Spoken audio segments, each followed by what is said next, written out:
Well, well, well.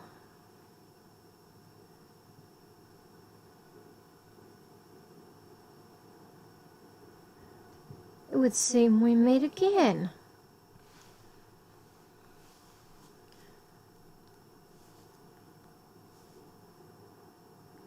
Expect you're wondering why I've called you here today. Alright. A little bit more awake this time. For more secret. Giving Jonathan the stupid voice was, like, not a great idea for the first half of the book because he doesn't really do much. But, in the second half of the book, Jonathan is our wide-eyed girl protagonist. He's a boy, but, you know, he manages. He makes it work. Hey! I got my first COVID shot. I'm invincible. Hi, Jesse. I will never die of anything. I have been led to believe. Okay. I'm kind of sick of Jonathan's voice, but I'm hoping it gets funny in this bit. I feel much better than I did yesterday, which is so weird, but maybe I just needed a lot of sleep. Don't know. Oh, I can put on my new glasses.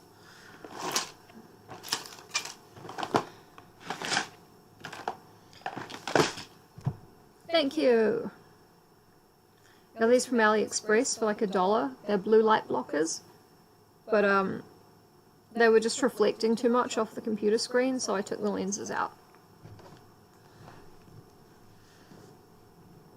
And now they work perfectly.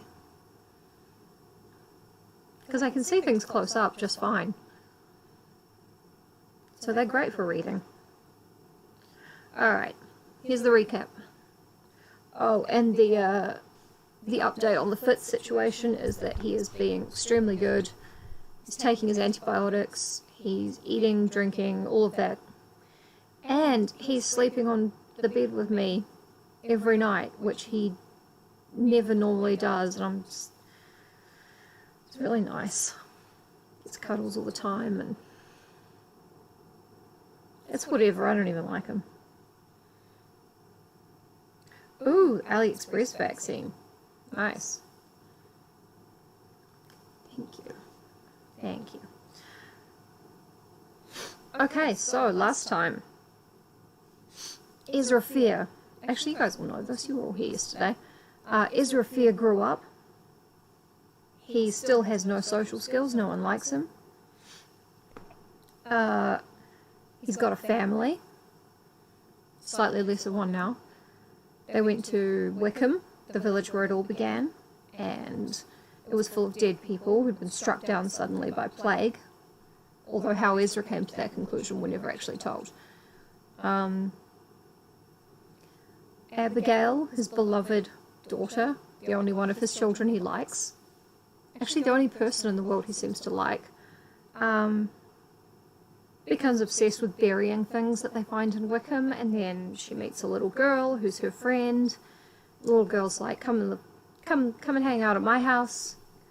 And Ezra's like, yeah, she can go. Go hang out with this strange girl whose last name I don't even know. And yeah, Hester's house was a grave in the graveyard because Hester is dead. And she is Hester Good. And Abigail is now buried alive beside her. Actually, it's not clear whether Abigail was buried alive. I think they would have described it in a much gorier way if she'd been buried alive. So maybe she died, and then the ghost put her in the coffin, and then, you know, doesn't really matter. I always took it as being buried alive when I read this as a kid. And then Ezra was like, yeah, Jonathan was like, yeah, no, it's a bad idea. Please don't let the kid go running off with that. And Ezra's like, shut up, I don't listen to anybody. So then Ezra's like, we're going to destroy the good once and for all, and I'm super mad and everything. That was the end of part 1.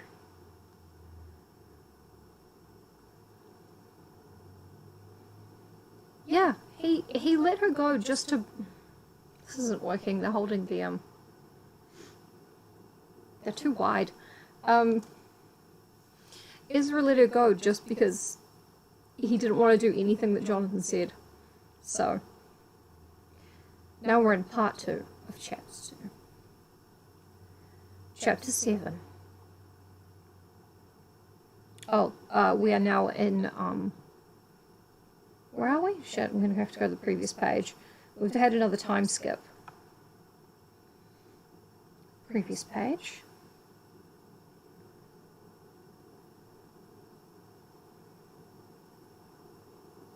Previous page. Part 2, Western Massachusetts, 1743. Okay. End your feud challenge. Yeah.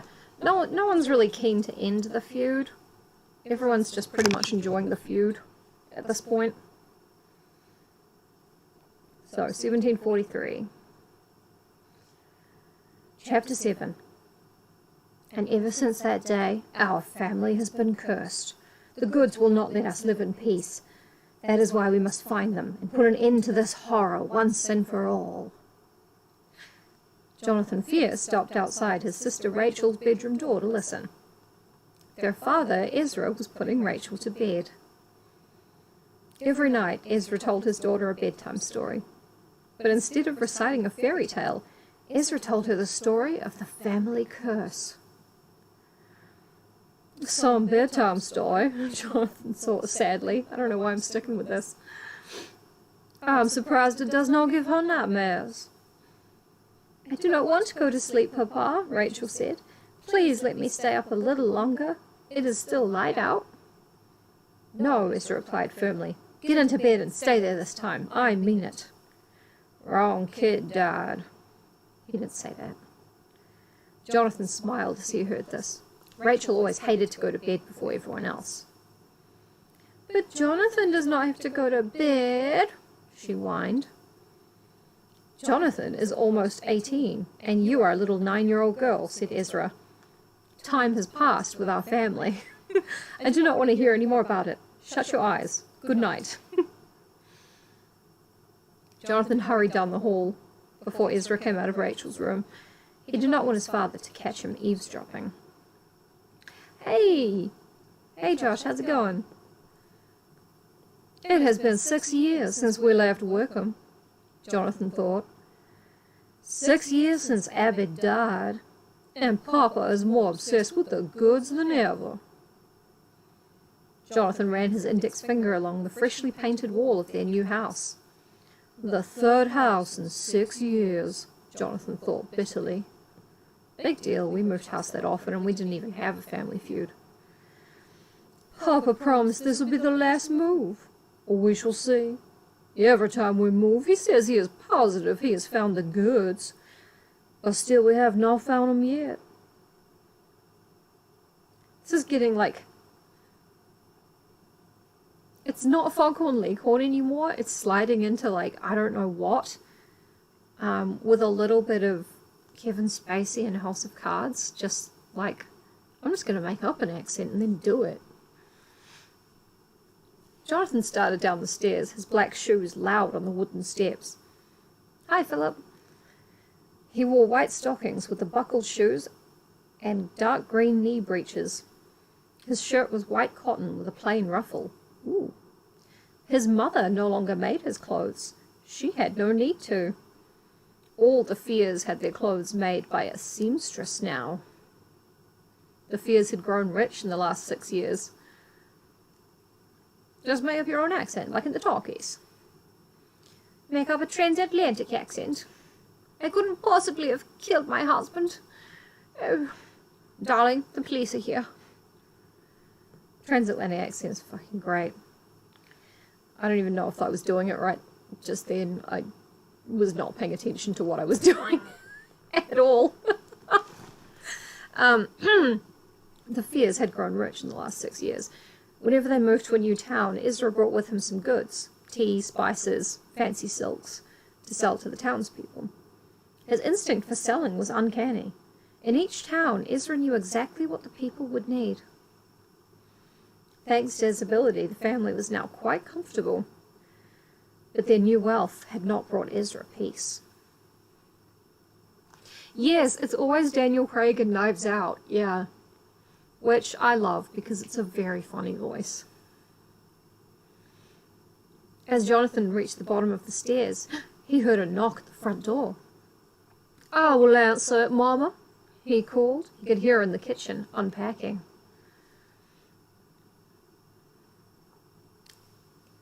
Ezra is fucking around and finding out. Jonathan opened the front door. There stood a very pretty girl who appeared to be about 16 or 17 years old. She had smooth brown hair pulled into a knot at the nape of her neck. She wore a simple green dress with white ruffles at the neckline and the sleeves. She gazed at Jonathan with lively brown eyes and smiled. "Good evening," said the girl, dropping into a quick curtsy. She held a round dish covered with a cloth in one hand. "My name is Delilah Wilson. I live on the farm down the road. Beautifully." "Oh, please, come in," offered Jonathan. "I know you moved in today, and I thought you might like something more with your supper," Delilah said. She held out the round dish as she stepped through the doorway. "I have brought you an apple pie." Jonathan took the pie and thanked her. It was still warm. "Please come into the parlor, Miss Wilson," he said. "I will tell my mother and father that you are here. I know they would like to meet you." He showed Delilah into the parlor and took the pie into the kitchen to his mother. "How kind of her," Jane Fear said. "Go and get your father. We can have some pie and invite our new neighbor to share it with us. Everything is going great. I assume it's going to stay that way." Wiping her hands on her apron, she hurried to the parlor to meet Delilah. Jonathan knocked on the door of his father's study. "Come in," his father called gruffly. Jonathan opened the study door. Most of his father's books and maps, his business records, and the family Bible were still packed up in crates. Ezra sat at his desk facing the doorway, bent over a map. "What is it?" Ezra demanded impatiently. His black hair was shot through with pewter grey now, and the lines in his face had deepened. Don't shame anybody for growing grey hairs, okay? Sometimes people have them under their wig or wherever, and they've earned them, but you still shouldn't point them out. He did not look up from his map of western Massachusetts. Jonathan knew his father was following a new trail that he imagined the goods might have taken. "Oh, Papa, a young woman has come to see us. One of our neighbors." "So?" Jonathan cleared his throat. "Well, she would like to meet you." "Not just now. I am busy." It's my old man voice. Jonathan stood in the doorway for a moment, unsure of what to do next. The silver pendant his father always wore flashed in the candlelight, the blue stones gleaming. Ezra said, "Close the door behind you." I'm not even trying. Jonathan started into the hall on his way back to the parlor. On his way, he heard a light step on the stairs. He glanced up. Rachel, dressed in a light summer nightgown, was creeping down the steps. "Rachel!" cried Jonathan. "You heard Papa." Rachel raised a finger to her lips to quiet him. "Who is here?" she whispered. "One of our neighbors? I want to meet her." "Papa will be very angry." But Rachel ignored him. She ran quickly down the stairs and slipped into the parlor, Jonathan right behind her. His mother was talking to Delilah. When she saw Rachel, Jane Fear opened her eyes wide in astonishment and cried out, "Abigail!" Chapter 8. "What are you doing out of bed, Abby?" Jane Fear cried. This is, I take thee, Rachel syndrome, but not marriagely. Jonathan watched as Rachel's young face grew solemn. He stepped forward and, putting a hand on Jane's shoulder, gently corrected his mother. It is Rachel, Mama. She wants to meet our new neighbor. On account of my little sister getting buried alive by a villainous good ghost. And when I say good ghost, I mean a ghost who was good, not a ghost who had good or kindly intentions. Oh no, sorry, only the first bit was actually in there. A brief shadow of confusion passed briefly across Jane Fear's face. Oh, good writing. Then it cleared. She took Rachel's hand, patted it, and smiled. Rachel relaxed and sat down. I suppose poor Rachel's used to it by now, Jonathan thought sadly. Used to Mama's confusion. Rachel did resemble Abigail, even though she was blonde and Abby had had red hair. Still, it is not their looks that confuses Mama, Jonathan realized. Abigail lives on in Mama's mind. Mama cannot let Abby die. It's called remembering people, Jonathan, and I know that object permanence is kind of hard for you, but some people do have it. Delilah nodded towards the little girl and said, I am happy to meet you, Rachel. My father is busy at the moment, I'm afraid, Jonathan told Delilah, but he is very eager to meet you and your family. Perhaps he will call on you tomorrow. Delilah nodded. Please excuse me for a moment, said Jane. I will leave my son and daughter, whoever she is, to entertain you while I prepare the pie, Miss Wilson. Jonathan smiled. Somehow Rachel had gotten her way and would stay up to have pie with them. Yeah, I feel like we can all let Jonathan die pretty easily. He's a bit of a non-entity. Delilah, Jonathan and Rachel took seats. The parlour was not fully furnished yet, just a couch and a few chairs clustered around a small table. But Ezra had already hung a large painting over the fireplace, a portrait of Abigail. Ezra had painted it himself from memory. I change the story sometimes, like when I'm reading, Lovecraft or something that has a lot of, yikes stuff in it. I'll just slide over that or change it.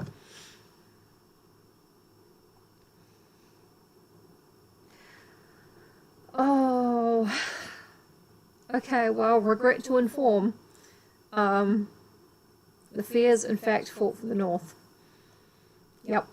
Well, at least some of them did in one of the Fear Street sagas that was the spin-off of this.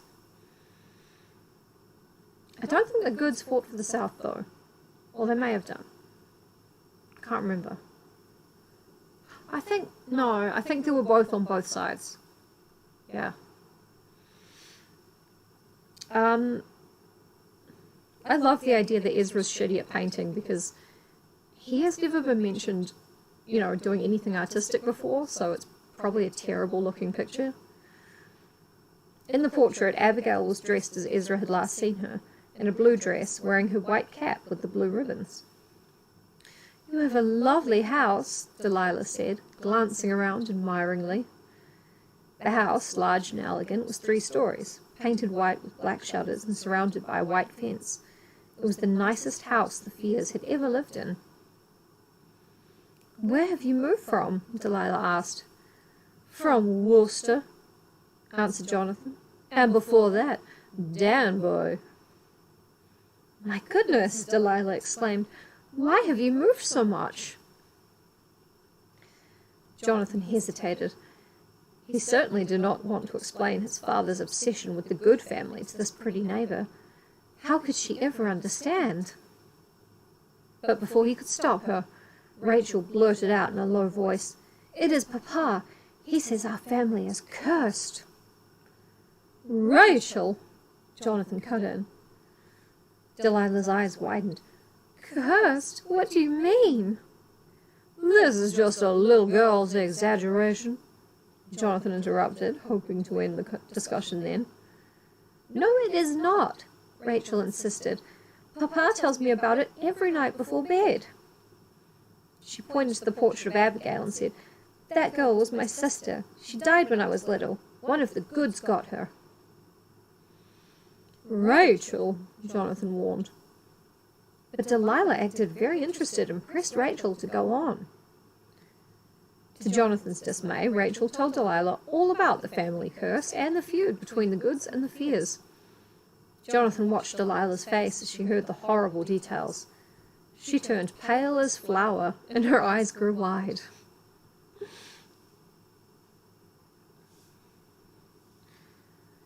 Yeah, the Fears didn't even know about William Good actually practicing black magic. Maybe if they had, they wouldn't have killed the woman. I don't know.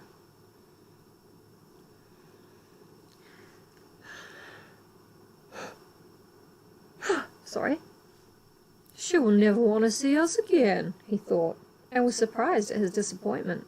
He already liked this lively girl very much. At last Jonathan said, "It is all nonsense, Miss Wilson. My father has been filling Rachel's head with these stories, and she takes them too seriously." "So do you not believe in the curse?" Delilah asked him, locking her eyes onto his. "There's no curse," Jonathan replied, frowning, "and there will be no feud if Papa would only let it die. This is all of his own making. He brings trouble on himself. Our constant quest for the Goods has almost ruined our lives, but the Goods themselves have done nothing to hurt us." Jonathan, there is a curse. I mean, you saw that ghost, right? You saw the ghost that buried your sister alive? Remember that? Oh yeah, no, they're both using evil magic. Yep. William Good was just too stupid to use his before his wife and daughter got burned alive innocently. Oh, the amulet. The fear amulet. God damn it. The Goods themselves have done nothing to hurt us. Well, what about Abigail? Rachel demanded. Hey, HK. Oh, that's awesome. Did you read one of the, classic literature ones? No, the fight is over who killed who. It's not even that big picture. They're just like, you know, you kill one of us, we kill one of you, so on and so on. They never really address the fact that, hey, you know, we both use black magic. Like, what's up with that? Is there an overarching cosmology that we could manipulate in some way? They're very short-sighted people. Jonathan paused. He didn't like to think about Abigail. Abigail will still be alive if it were not for Papa's crazy ideas, he thought bitterly. Papa forced us to live in Wickham when no decent family should have stayed there. Abigail's death was Papa's fault.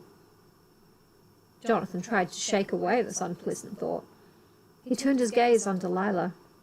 She was studying the portrait of Abigail. "Abigail looks a lot like you, Rachel," Delilah said. "Most people say that," said Rachel, smiling at Jonathan. "Perhaps we should talk about something else," said Jonathan uncomfortably. "Oh, Marjorie Camp. I gotta get back into Marjorie Camp." "Oh, that's great. Awesome. Yeah, I gotta get back into it. Definitely. I'm really glad I helped. I went to uni for medieval history. Didn't graduate, but that was a mental illness thing rather than a lack of enthusiasm." "Do you have any brothers and sisters, Miss Wilson?" Rachel asked eagerly. "Rachel, you may call me Delilah," Delilah said. She turned to Jonathan and added, "You may too." Jonathan thought he saw her blush slightly. "I am an only child," she told Rachel. "My mother died when I was born. I live with my father. He is a minister, but his congregation is very small. We live on a small farm." Don't tell other people about the size of your father's congregation. That's his business. Jonathan studied her dress, made of homespun linen dyed pale green. For the first time he noticed how worn it was. The lace at the sleeves was frayed, and here and there the skirt was expertly patched. "She probably wore her best dress to come calling on us," Jonathan thought. "She must be very poor. It does not matter. She is still the prettiest girl I have ever seen. Jonathan's seen like 3 girls tops in his life. Jonathan walked into town a few days later to see the blacksmith. His mother wanted a new pot to hang over the kitchen fire. A pot. He ordered the pot from the blacksmith and left the shop. Just outside, he bumped into a pretty brown-haired girl in a dark blue dress and white sunbonnet. "Delilah Wilson, how pleasant to see you again." "I am glad to see you too, Jonathan." She carried a small basket, and Jonathan took the basket to carry for her. It was empty. "Where are you going?" he asked. "I am on my way home," she replied. "I have just come from Papa's church. He has been there all morning with nothing to eat, so I brought him a bit of cheese and bread." So he can catch a mouse with the cheese, which a cat can then catch, and then a horse to eat the cat, and then, eventually he's going to catch something really good to eat. Like a hippogriff. "I am on my way home too, as it happens," said Jonathan. "May I escort you?" Delilah smiled. "Thank you, that is very kind." The afternoon sun shone bright and hot as they walked out of town and down the road to Delilah's house. Jonathan could feel himself begin to sweat under his collar. "How is your family?" Delilah asked. "Your mother and sister? And your dead sister?" "Quite well, thank you," said Jonathan. "I like them both very much," Delilah went on. "Your sister especially. She's very sweet." "Yeah, then he lures a bear, and then the bear becomes the new dad of the family. I think is how it goes. If the bear is strong enough."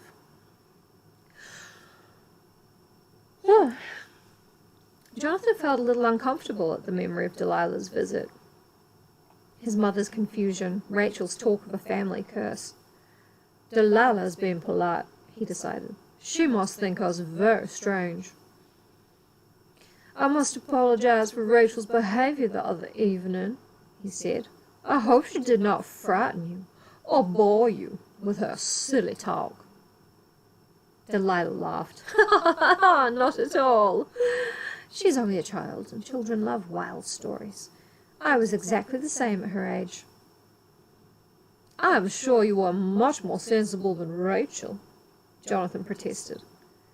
"If anything, I was sillier. Just ask my father. At 8, I was sure that a fox would come in my window in the night to carry me off. I insisted that we keep all the windows in the house shut at night, even when it was quite hot. My father thought I had gone mad." Sometimes you think that a fox is going to come and steal you. Oh, no. Jonathan smiled at her story and offered her his arm. She accepted, and together they walked arm in arm. There's no arm in it. That night, Jonathan lay in bed a long time without sleeping. An image of Delilah floated before his eyes. Her glossy brown hair, her creamy skin, her rosy cheeks, her mischievous brown eyes. "I shall call on her tomorrow," he thought, growing sleepy at last. "I will bring a bouquet of flowers." A sudden noise made him sit straight up. What was that? The sound seemed to be far off. Had he been dreaming? No. There it was again. Closer now. Jonathan listened. The sound started low, but quickly grew in pitch and volume. At first he thought it was some kind of animal shriek, a tortured cry, a scream of agony. Jonathan shook with fear. He had never heard any animal make that sound. Was it a bear? A wolf? An injured dog? Don't worry, it's not an animal. It was moving swiftly toward his house, nearer and nearer, and now it was in the yard, coming closer. It stopped right under his window. Jonathan's heart leapt to his throat. A voice in his head screamed, "Help! Please, somebody, help! It is coming to get me!" The end of chapter 8.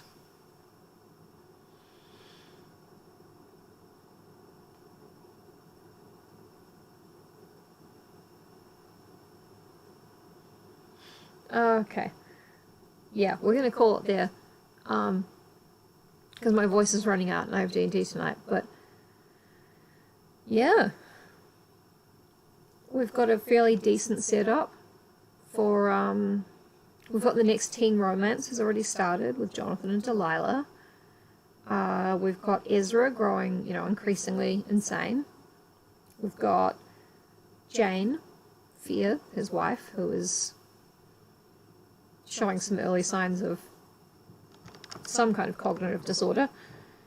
And, Delilah herself, I'm sure is a fascinating person, and not almost as boring as Jonathan. Thank you! It was very nice to have all of you here with me to enjoy The Secret. Nobody got horrifically killed in that one, but they're setting it up for something good. I'll see all of you tomorrow, and some of you later this evening. Get vaxxed. I did. It was amazing. And if I die of it, I didn't say that. Good night. Good night. Good afternoon. Good night. What?